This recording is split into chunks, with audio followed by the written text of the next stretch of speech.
I'm excited today on this episode of the Post Christian Podcast. I have with me Michelle Jones. How are you doing, Michelle? I'm good. How are you? I'm doing really well. I'm very eager to have this conversation with you. You're a pastor in Portland, I and am. you may or may not know this. There's a little bit of a rivalry between Austin and Portland. Uh, I'm not surprised by that. we we claim, and I personally believe that we started the keep Austin weird phrase, whereas I hear there's rumblings that in Portland they think they originated that idea. Yeah, no, we win that one. You think so? We Well, win that. we'll know. Austin didn't get cool until a few years ago. Well, Portland has definitely been on the edge for quite a long time. How long have you been in Portland? I've only been here 7 years. 7 years. Have you been at Yeah. Imago Dei this entire time then? Yep. I came out here to go to Imago Dei. As a matter of fact, January 13th is my seventh year. Well, happy seventh year anniversary. And where were you Thank doing you ministry very much. before? Before that, I was actually at a church in Southern California called New Song Community Church, where Yeah. Dave Gibbons is the pastor. Dave And and then, I go way back. That's amazing. I wonder if our okay, well, times there you go. intersected. That's very cool. I was at Yeah. Mosaic and we did a lot with New Yeah. Song. Oh, wow. Yeah. Yeah.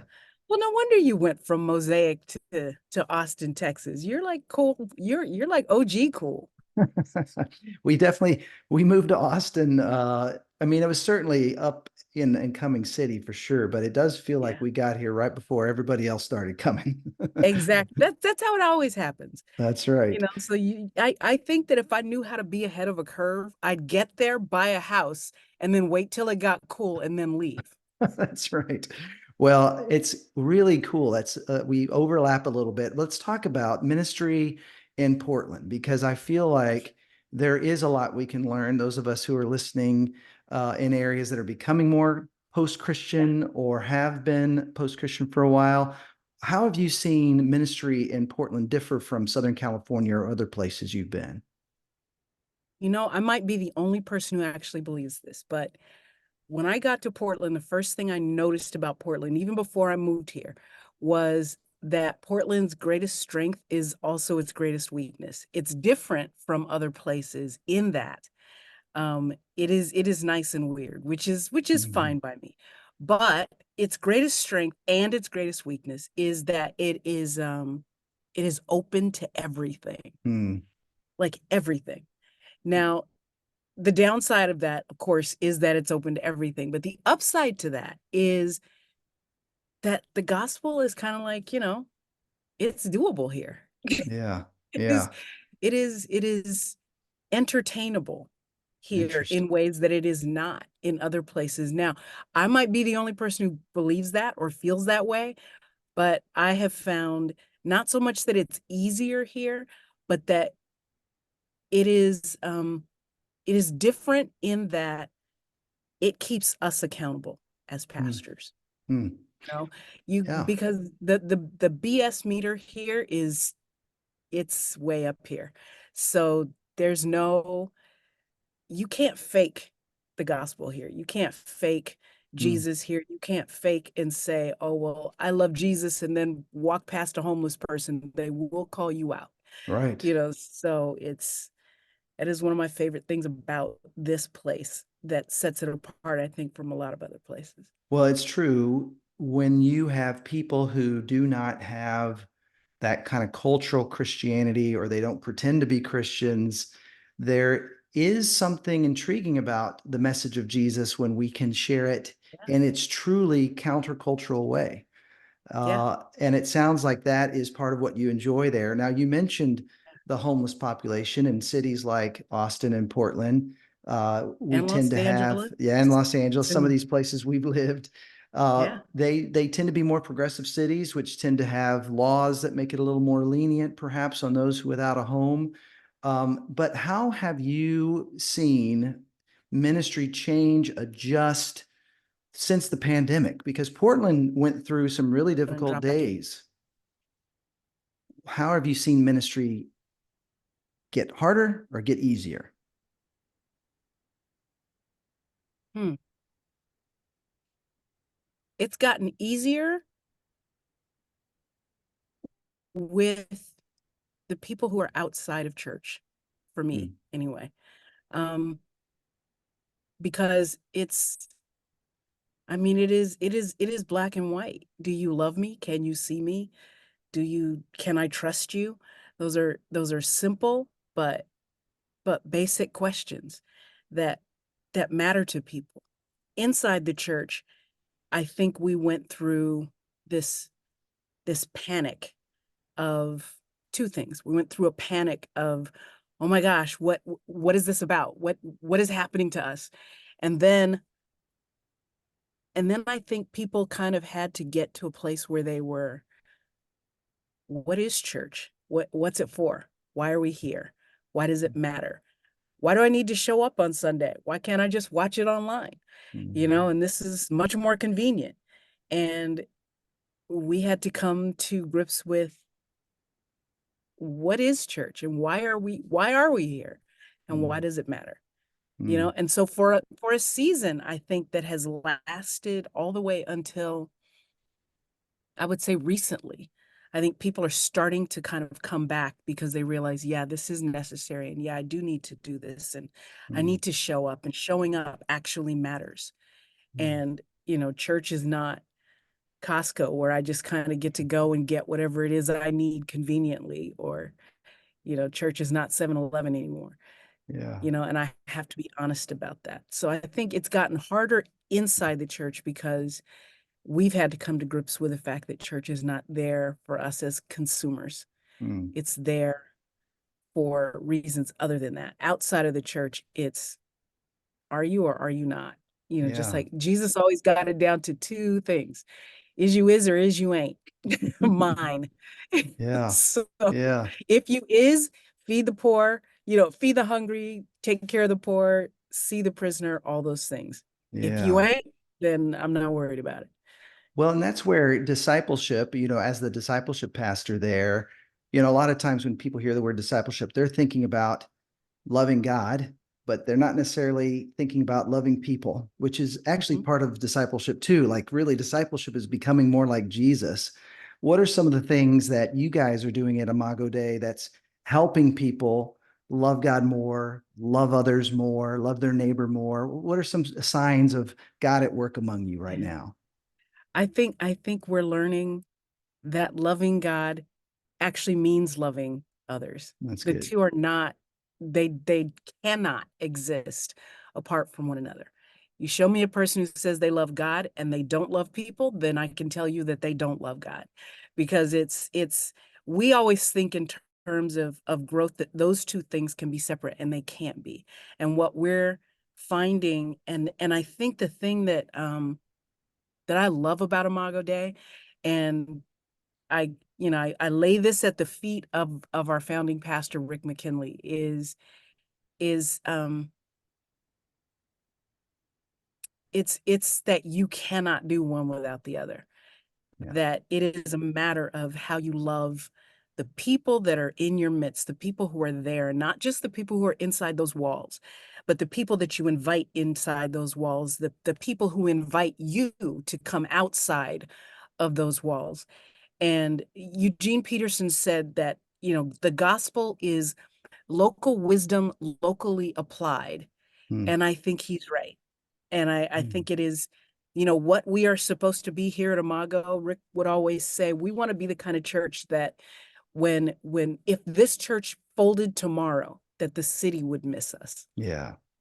I love And that. I think that that's what we continue to work at and continue to care about and continue to encourage here. And I would not want to be or do church any other way.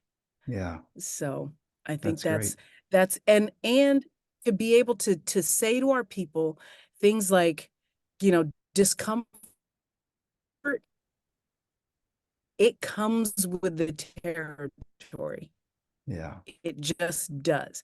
Because we think entitled to our comfort, and we're not. We are not Mm, entitled to our comfort. So when you get uncomfortable, to know things like discomfort is always an invitation to trust God. Always. always, Mm. 100% of the time.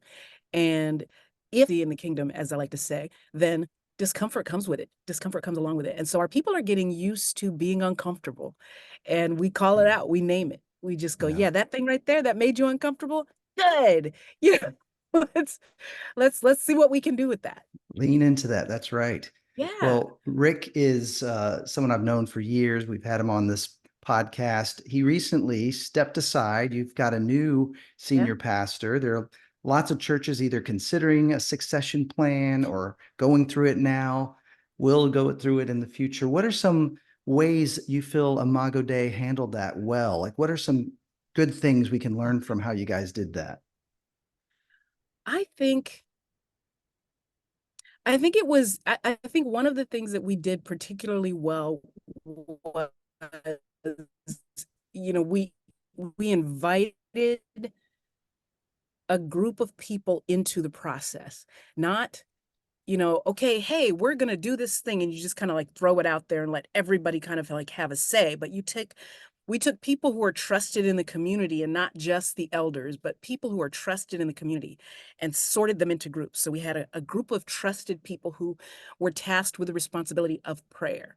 And you had an elder that oversaw that process, and a pastor. Mm, Then you had an elder and a pastor overseeing a group of people who would vet the candidates who actually applied for the position.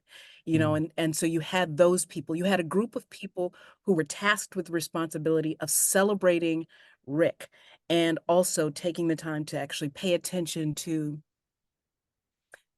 what it was that made 22 years even possible, mm, so that when we get to where it is we're going, um we know that there are a lot of hands on things. mm, It's like oftentimes you'll see at a church where they'll make a decision, and one person will make that decision, and everybody else is just kind of asked to just go along with it. Now, that's not to say that there are no challenges, or that there's not some getting used to, or that everybody in the entire world said, hey, yay, everything's wonderful. That's not to say that, but it is to say that a lot more people took responsibility in this mm. than one. That's really good. Yeah. Well, and recently you've started helping host the Bible Project podcast, one of my favorite podcasts, and you do such a great job on there, Michelle. How did that come about? That's very kind of you. I like to say the reason is they just kind of threw a rock and it landed on my office, which is downstairs. But they have been kind enough to actually give me more and more things to do. Somebody asked me to do the voice of Lady Wisdom for one of Oh, their that's how videos. you got it. Yeah, that's how it started. And so I got to do that, and that was so fun. And I did voiceovers a long, long time ago, before I Okay. was even in ministry. Wow. And it's something that I didn't pursue it or chase it or anything, but it's just something that happened. And I just happened to actually say in my prayers, like not even a week prior to that happening, you know what, God, I'd like to do some more voiceovers.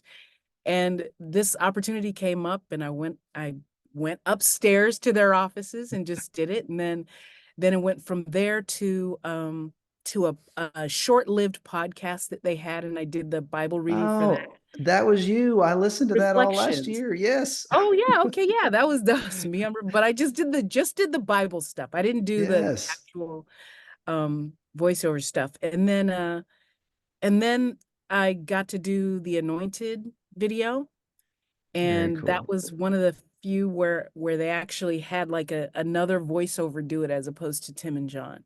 And so Yeah, that was lots of fun. And then when this came up, I was just like, I am in. that's so I'm great. in. I love working on this thing. I've learned more than I would just doing a Bible study. Well, it's really good, and you're teaching us. I mean, the Bible Project, of course, is one of my favorite resources I point people towards all the time. Yeah. And this new, I mean, the podcast is not new, but the new version of it definitely has taken it to a whole new level. It has its own Yeah. separate kind of YouTube channel now. I highly recommend it. What are some things being in that same building, now being a part of that team as part of what you do? What are some creative ways you've seen people use these resources to reach people, to help people grow. What are some advice you have for maximizing the Bible Project? I would say there's everything from if you're 5 years old to if you are a 50-something-year-old Bible nerd. There is something for everybody.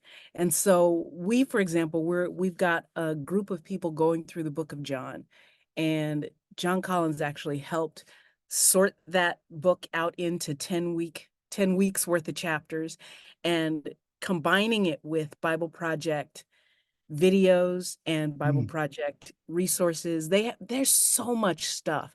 Like mm, you could look at a 7-minute video on the book of John, or you could go and find that they have like a big outline that's actually in on the website on paper you could print out mm, that would give you the whole entire book organized. You could do the classroom where you have like university level mm, classes on the Hebrew Bible and biblical poetry and things like that. And there's so many different things. And you can you can combine not just what it is you're studying, but what you're studying with what they're doing and what they've provided.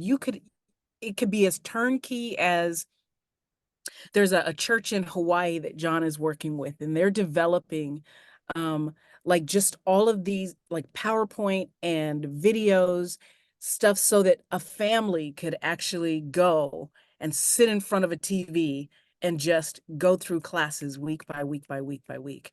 wow, So there was a church in Hawaii where the guy just said, you know what, I think I want Bible Project resources to be usable for an entire family. And so they're working on that at that's that great. church. And Yeah. the Bible Project, they encourage um, people to come up with ways. They're encouraging that. So it's Mhm. not like they're going, oh, this is our stuff and you can't use it. They're actually encouraging Yeah. different people and different churches to just come up with creative ways to be able to use their things and then share it so Mhm. that they can go, oh, yeah, we can do that. So, I love it. That's really so great. Love those guys there. Love that you're a part of yeah, the team. BibleProject.com. IDCPDX is Imago that's Days us. That's website. Of us. course, Rick McKinley's got several books. We look forward to one day Michelle having a good book out there. But I always just Michelle, tell people manage your expectations. I mean, I'm no Tim Mackey, I'm no Rick McKinley, and I don't know how God decided he was going to bless me to be around these geniuses, but I'm soaking it up. well, let me just say they're better having you with them. So thanks for all you do and grateful for the time together. Thank you so much.